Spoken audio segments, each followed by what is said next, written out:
Hello दोस्तों, जय हिंद, वंदे मातरम। इस वीडियो में हम बात करेंगे कोटा यूनिवर्सिटी ने हाल ही में जो सिलेबस अपडेट किया है या थोड़ा सा चेंज किया है उसके बारे में। कई विद्यार्थी इस बात से अपडेट नहीं है कि हमारा सिलेबस जो है वो चेंज हुआ है। ठीक है, तो आप इस वीडियो को देख लेना। मैं इस वीडियो में ज्योग्राफी के जो चारों सेमेस्टर हैं बीए के, उनके सिलेबस के बारे में चर्चा करना चाहूँगा।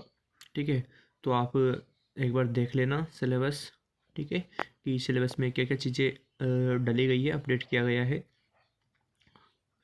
कुछ कुछ सेमेस्टर में तो पेपर ही चेंज कर दिए गए हैं। भूगोल का बहुत ही ज़्यादा सिलेबस चेंज किया है। ठीक है, तो इस वीडियो को देख जरूर लेना। और अगर आपके पास अन्य सब्जेक्ट के सिलेबस की कोई पीडीएफ नहीं है तो वो भी देख लेना, वो भी डाउनलोड कर लेना कोटा यूनिवर्सिटी की साइट पर जाकर। ठीक है ना, तो देख लेते हैं एक बार ग्रेजुएट सिलेबस। पहले मैं आपको इस स्कीम के बारे में बता देता हूँ। ठीक है, आपके देखो, इसमें दे रखा है सेमेस्टर सिस्टम में आपके मल्टीपल एंट्री एंड एग्जिट है, कंटिन्यूस असेसमेंट है और ग्रेडिंग सिस्टम है। ग्रेडिंग सिस्टम है आपके, और सेमेस्टर सिस्टम प्रणाली है। मल्टीपल एंट्री एंड एग्जिट भी है, यानी कि आप 1 साल, 2 साल, 3 साल कभी भी एग्जिट ले सकते हो। अगर आप 1 साल अगर आप सेमेस्टर फर्स्ट और सेमेस्टर सेकंड के बाद में एग्जिट लेते हो तो आपको सर्टिफिकेट के साथ विदा किया जाएगा। और अगर आप थर्ड सेमेस्टर और फोर्थ सेमेस्टर के बाद में एग्जिट लेते हो तो आपको डिप्लोमा के साथ विदा किया जाएगा।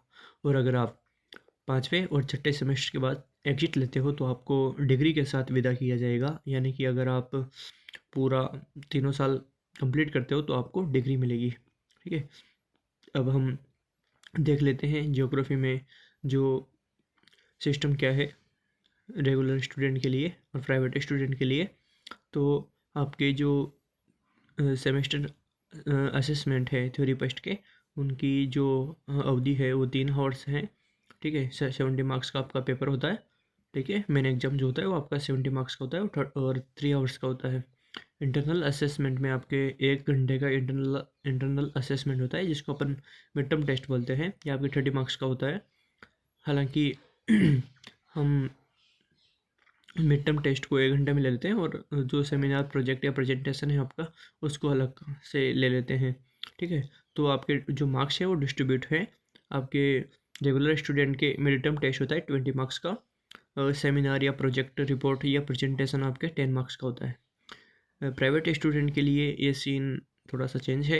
उनके रिपोर्ट राइटिंग होती है 20 मार्क्स की, यानी कि उनके मिड टर्म टेस्ट नहीं होता, और उनका वाइवा होता है 10 मार्क्स का।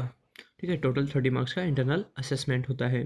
ठीक है, एक्सटर्नल का मतलब ये है कि आपकी जो मेन एग्जाम है वो कितने अंकों का होता है। तो ये 70 मार्क्स का आपका टोटल 70 मार्क्स का आपका एक्सटर्नल एग्जाम होता है। प्रैक्टिकल 50 मार्क्स का अलग से होता है, उसके बारे में भी अपन चर्चा करेंगे।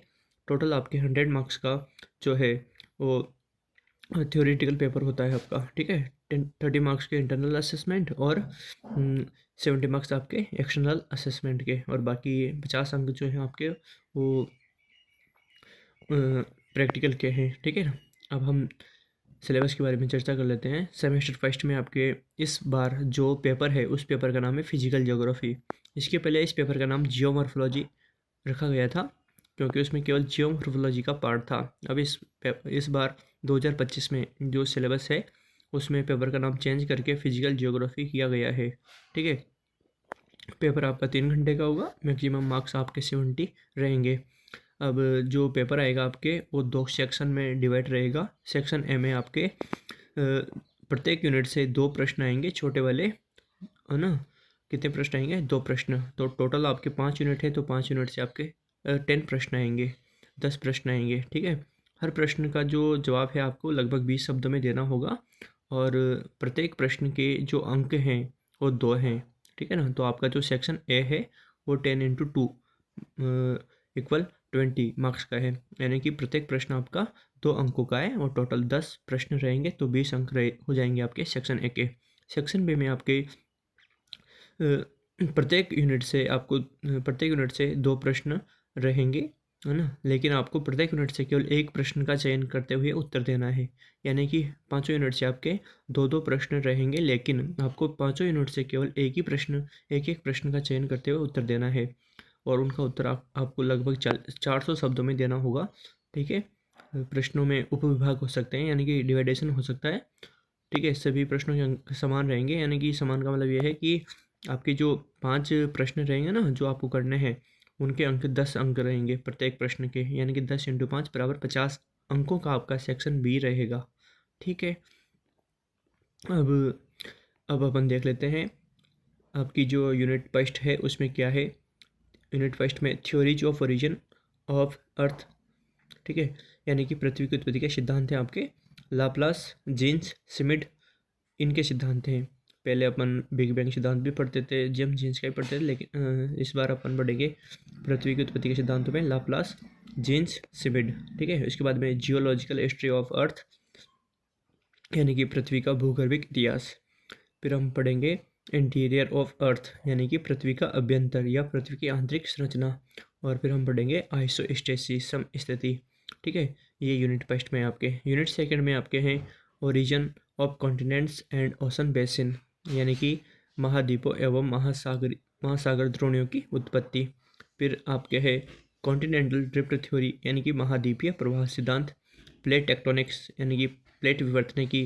अर्थ मूवमेंट, यानी कि भू संचलन, और भू संचलन में आपके फॉल्ट्स एंड फॉल्ट हैं, यानी कि वलन एवं भ्रंश हैं। इसके बाद में वोल्केनिज्म, यानी कि ज्वालामुखी क्रिया। अर्थक्वेक्स, यानी कि भूकंप। Theories of mountain building.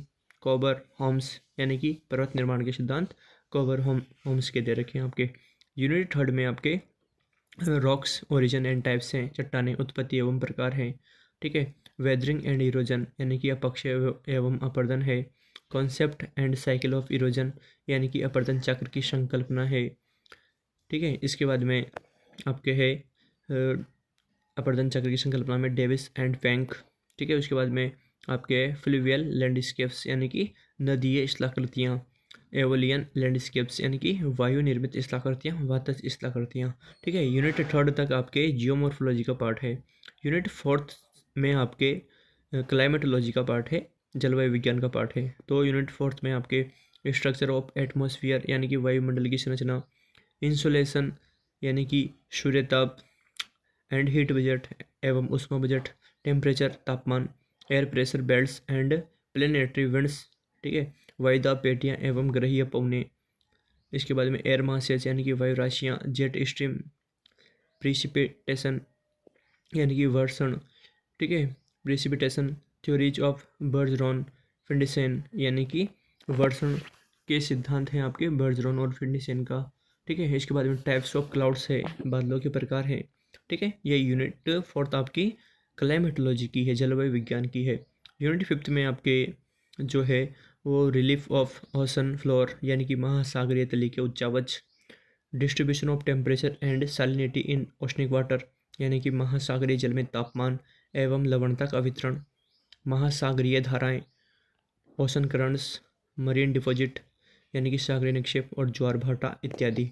ये सारा का सारा आपका सिलेबस है। ऐसा करता हूँ आपको सिलेबस समझ में आ गया होगा, और ये उम्मीद करता हूँ कि आप अपने आप को इस सिलेबस से अपडेट रखेंगे अपने आप को, और जो सिलेबस नया सिलेबस है अपना, उस नए सिलेबस के अकॉर्डिंग ही आप अपनी तैयारी करेंगे। ठीक है ना, देख लेना एक बार सिलेबस, स्क्रीनशॉट भी ले लेना आप इस सिलेबस के। ठीक है, इसके लिए आप जो सबसे बेस्ट बुक है मैं आपको रिकमेंड करना चाहूँगा सविंद्र सिंह जी की भौतिक भूगोल। इसमें आपको लगभग सारा मटेरियल मिल जाएगा। ठीक है, किसी दूसरी जगह पर आपको जाने की आवश्यकता ही नहीं पड़ेगी, केवल एक बुक से आपका काम हो जाएगा, सविंद्र सिंह भौतिक भूगोल। ठीक है, इसके बाद में प्रैक्टिकल का सिलेबस भी अपना दोस्तों देख लो आप। ये इसकी 4 हावर्स का आपका प्रैक्टिकल होता है। मैक्सिमम पासिंग मार्क्स आपके 25 है, और मिनिमम पासिंग मार्क्स आपके 25 है, और मैक्सिमम मार्क्स 50 अंकों का होता है। लैब वर्क आपका रिटर्न पेपर 3 आवर्स का होता है और 32 मार्क्स का होता है। 5 प्रश्नों में से आपको 4 प्रश्न करने होते हैं। इसके बाद में रिकॉर्ड वर्क और वाइवा वॉस 1 आवर्स का होता है। 12 अंकों का तो आपका रिकॉर्ड वर्क होता है, और 6 अंकों का आपका वाइवा होता है। टोटल 18 मार्क्स होते हैं।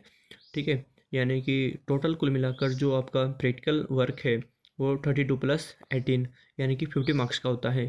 ठीक है, यूनिट फर्स्ट में आप देख सकते हैं ये सिलेबस, इसकी तो चर्चा मैं नहीं करूँगा आपको, क्योंकि ये तो क्लास में करवा ही देते हैं, फाइल में आ ही जाता है आपका सिलेबस। ठीक है, तो देख लेना, मैं थोड़ा सा बता देता हूँ। इसमें 5 यूनिट रहती है आपकी, स्क्रीनशॉट ले सकते हैं आप लोग, लेकिन इसकी आवश्यकता नहीं पड़ती है वैसे।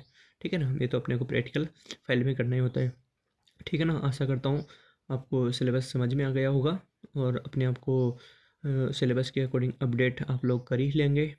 ठीक है, पढ़ना आप लोगों ने स्टार्ट कर ही दिया होगा। ठीक है, अगर कोई और क्वेरीज है आपकी, कोई और जानकारी आप लोगों को चाहिए, तो आप मुझे कमेंट में पूछ सकते हैं।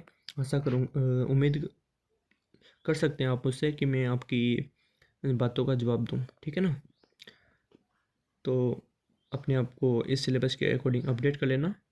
ठीक है, कोई और जानकारी आप लोगों को चाहिए हो आपको, तो मुझे कमेंट में आप पूछ सकते हैं, मैं आपको ज़रूर जवाब दूंगा।